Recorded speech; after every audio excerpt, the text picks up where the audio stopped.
안녕하십니까. 좋은 날씨입니다. 예도는 이제 45번째 철학 개념 익히기 5분 만에 5분을 넘어갈 것 같습니다. 이번 주제도 익히기 시작하겠습니다. 주제는 레비나스의 타자입니다. 여러분, 레비나스를 다루려고 합니다. 자, 레비나스는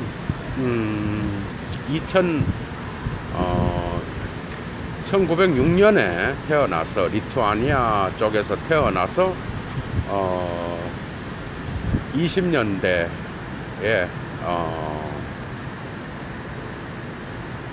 프랑스로 이주를 하게 되죠.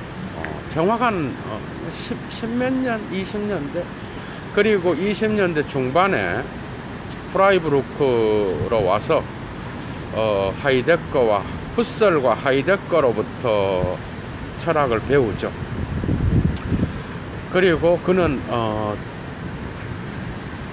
현상학, 그러니까 후설과 하이데거의 현상학을 특히 후설 초기의 작품은 후설의 지각에 대한 책을 내놓는데 프랑스 철학계에 소개하는 방식으로 글을 쓰게 됩니다. 그러니까 저술은 후설과 하이데거에 대한 연구 서적도 있고 번역서도 있겠죠. 후설에 대한. 자, 여러분, 그래서 레비나스는 이러한 과정을 거쳐서 후설과 하이데거의 철학에 매료되는데 처음에는 후설에게 매료되었다가 나중에 하이데거의 해석학 쪽으로 넘어갑니다. 그래서 하이데거의 해석학에 더 매료돼서 하이데거를 공부하다가 30년대에 나치를 경험하게 되죠. 이름으로써 그는 타자에 대한 철학을 연구하게 됩니다.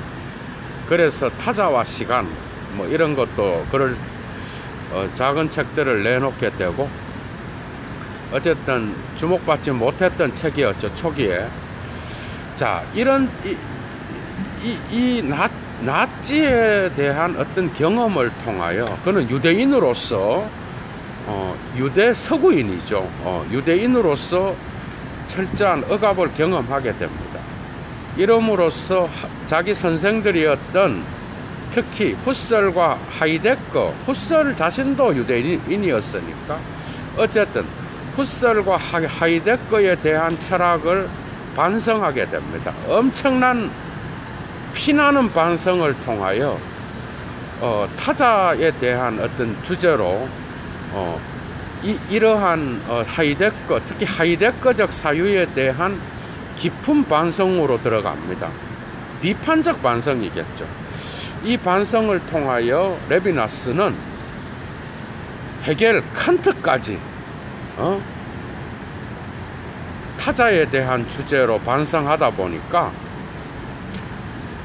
이런 독일의 동일성의 철학, 특히 헤겔의 동일성의 철학과 칸트 역시도 동일성으로 이루어지죠. 결국 통각의 개념이라든지 결국 바깥에서 들어온 것을 코기토, 나는 생각한다 아래에 포섭하는 이런 방식으로 철학을 하는 자기의식의 개념 있죠, 칸트에.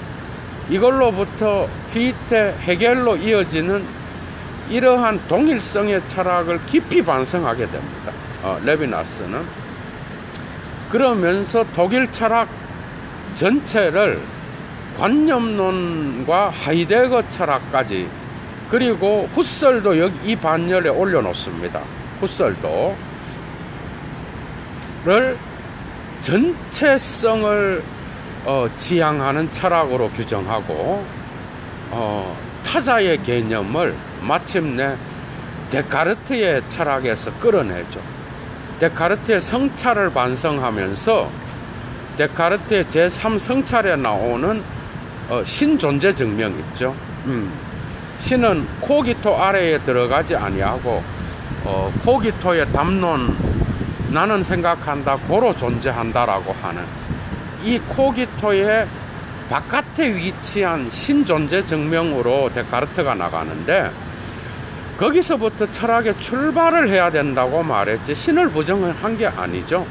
그러니까 나는 생각한다, 고로 나는 존재한다라는 이 발견을 출발점으로 해서 데카르트는 성찰해서 마침내 신존재 증명의 토대를 만들어냈던 게 그게 바로 나는 생각한답니다.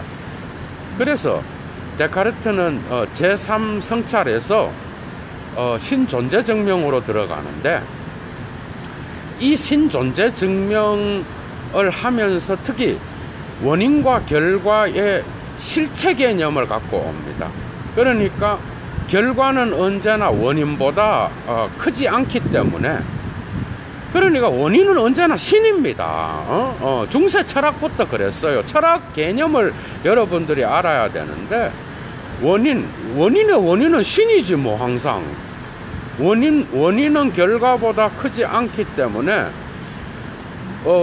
인간의 머릿속에 들어있는 자기보다 큰 실체에 대한 무한한 실체에 대한 관념이 우리의 머릿속에 있잖아요. 우리 인간보다 더 큰 관념도 있고 그것은 바깥에 있는 신이 인간에게 부여한 실체 개념이라는 거죠.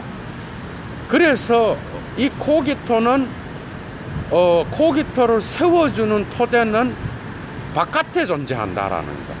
왜냐하면 그 코기토가 생각할 수 있는 무한자에 대한 관념, 원인에 대한 관념은 영원히 변하지 아니하고 인간의 이 모든 유한자를 토대를 부여해 주는 그러한 존재가 실체잖아요.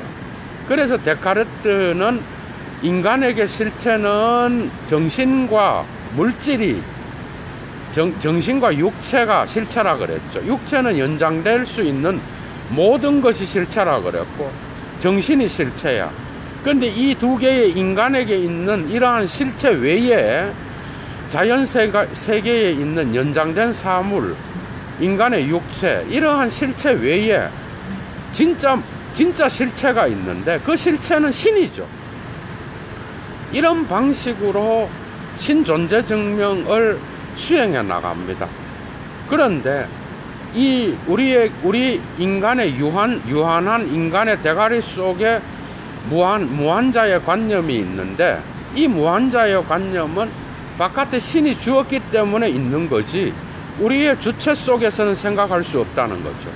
그 이유는 우리의 주체는 항상 그 생각 이외에 생각 안에서 그것을 할 수 있고 주체는 언제나 변화하는 시간 속에 있는 거죠. 그리고 영원하지 않고 이 점에서 무한자에 대한 관념을 인간이 갖고 있다라고 하는 것은 바깥에 신이 존재해야 된다는 것. 이런 방식으로 데카르트는 신존재 증명으로 제3 성찰에서 나가는 거죠. 레비나스는 이 개념을 끌어들입니다. 이 신, 바깥에 있는 신, 코기토에 걸리지 않는 그러나 무한한 실체의 관념을 주었던 이 신은 타자라는 겁니다. 무한자는 타자입니다. 그러니까 신은 타자고 이 타자는 바깥에 있으며 외재성에 있다는 거예요. 하이데거의 존재론에 걸리지 아니하고 그 다음에 후설이 지각하는 자아철학, 다시 말하면 지향성을 통하여 표상 속에 주어진 타자를 자기의 지식의 토대로 삼을 수 있는 그런 자아도 아니요. 이 타자는 대가리 밖에 있다는 겁니다. 그리고 이 타자는 뭐죠? 헤겔의 어떤 그러한 정신 안에도 들어올 수 없는 타자요. 그 다음에 이 타자는 칸트의 표상 속에도 들어올 수 없는 타자라는 겁니다. 여기서 이제 레비나스는 타자의 철학을 추구하게 된다는 거죠. 참 기가 막힌 그러한 발상이죠. 내가 역으로 이 타자 철학을 비판할 수 있지만 어쨌든 지금은 레비나스 시간이죠. 그죠? 그래서 자기가 1960년대에 학위 논문으로 제출했던 무한자와 뭐죠?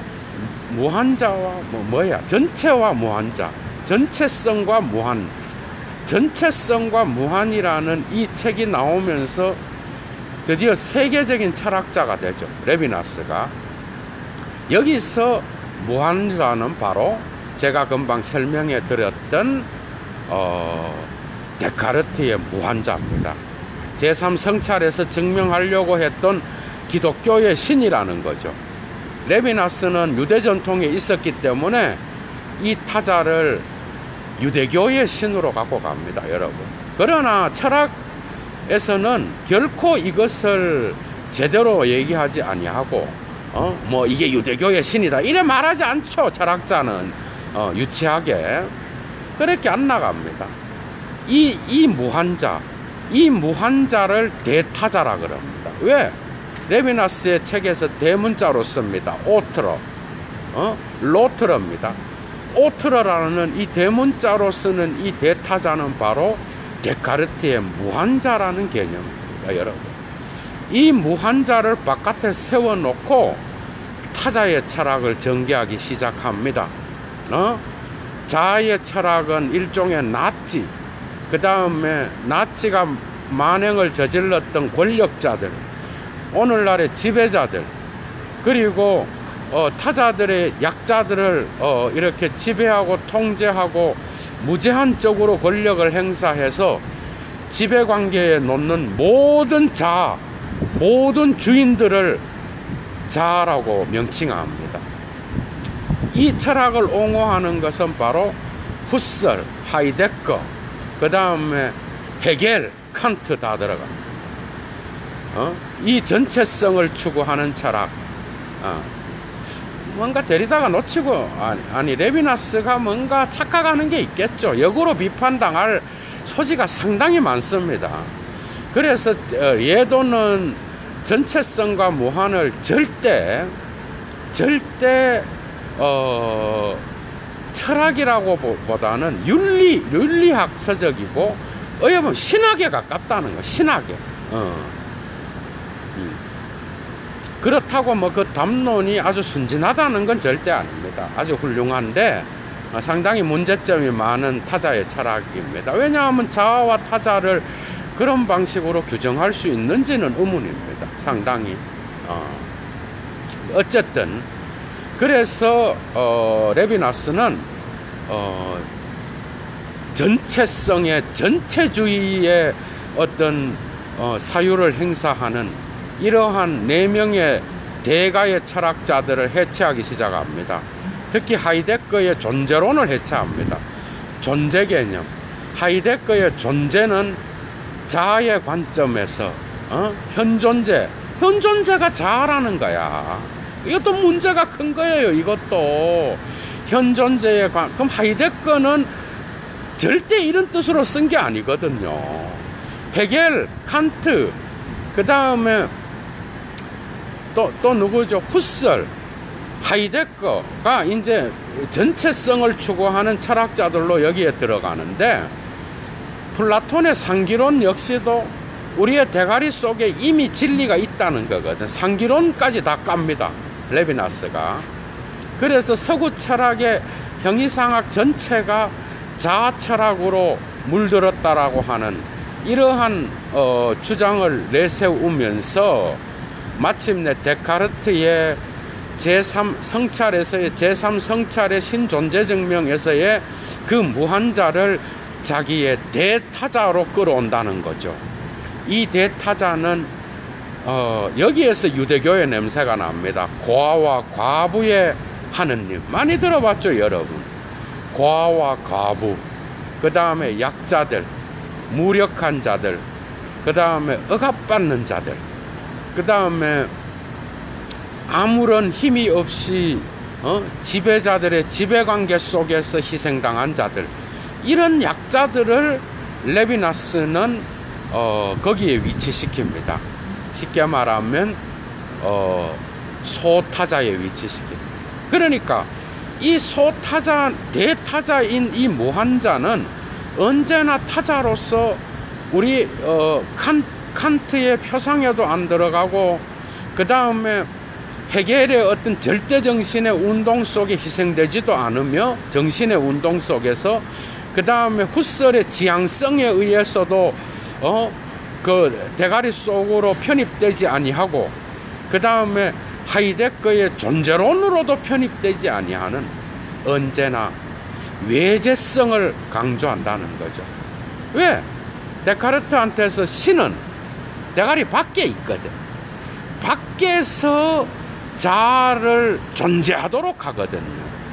여기에서 데카르트 주목할 점은, 이건 칭찬할 만한 건데, 레비나스가 이 대타자를 끌어오면서 약자들을 타자의 자리에, 소타자의 자리에 위치시키고, 이 소타자의 얼굴을 대변하는 거는 무한자의 얼굴이 있는 거예요, 여러분. 그런데 이 무한자를 대표로 해서 대타자의 아래에 있는 이러한 사회적 약자들이라든지 고아와 과부들, 그 다음에 사회가 돌보아야 될 윤리적 책임을 가진 이런 타자들을 꼭 이런 약자들이라기보다는 하여튼 지배관계 아래에 있는 자들을 다 이쪽으로 위치할 수 있겠죠. 이런 방식으로 전체성과 무한은 이 타자 그룹을 자아의 밖에 위치시킵니다. 자아의 인식론 안에 들어가지 아니하고 자아가 포섭하는 존재론에 편입되지 않는다는 겁니다. 이게 주제야. 그러면서도 이 타자 그룹은 자아에게 폭력을 역으로 행사한다든지 보복을 가한다든지 그런 방식으로 관계를 맺는 게 아니라는 거죠. 오히려 이 타자의 고아와 과부의 얼굴은 신의 얼굴로서 자아에게 다가오며 자아에게 윤리적 책임감을 일깨우는 그러한 존재들이라, 이렇게 말하고 있다는 거죠. 그래서 자기의 철학은 존재론이 아니라 윤리학이다, 이래 말합니다. 자기의 철학은 형이상학이라고 말하기도 합니다. 왜? 이런 대타자를 무한자를 전제하고 있다는 거죠. 이 대타자는 자아와 소타자들의 관계를 지켜보는, 어떻게 보면 신과 같은 존재로서 언제나 자아의 지배 바깥에서 이들의 관계를 유심히 지켜보는 그러한 존재도 될 수, 제3자도 될 수 있겠죠. 어쨌든 그래서 이러한 자아 철학은 완전히 붕괴되어 버리고, 이제는 타자의 얼굴을 통하여 이 자아는 자아에게 다음과 같은 음성이 들려옵니다.